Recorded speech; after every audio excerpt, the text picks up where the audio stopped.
अग्नि में बैठेली सासु त बाहुअरिया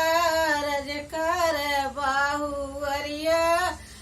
रजकर हो सासु मोर भैया भैल नंद लाला बधैया ले जाई बधैया लेवे जाई वे हो सासु मोरे भैया भैल नंद लाला बधैया ले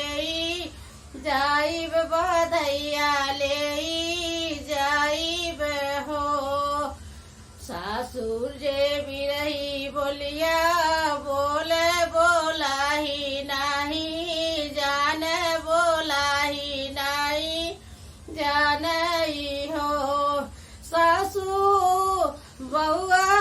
तोरी भैया इतना नीर दैया दुअरवा नाही आवे दुअरवा नाही आवे हो लेहली न बेटी हो तिला से आवरोई चौराई हो बहुआ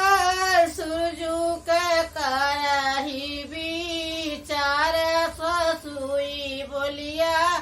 बोले ससुई बोलिया बोले हो सजवा का डोलिया फनावे सुबेरे वैले ठाड़े सुबेरे वैले ठाड़ई हो बहुआ दुआरे पे ठाड़ वीर नवा भाई नवा नजर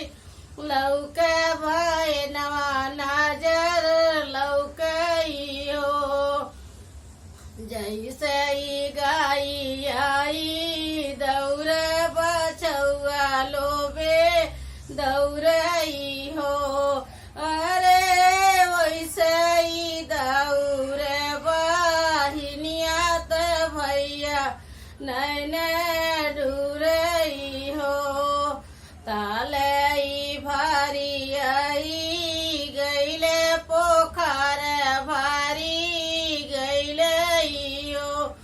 अरे बहनी के रोवाले लरी भारी गईले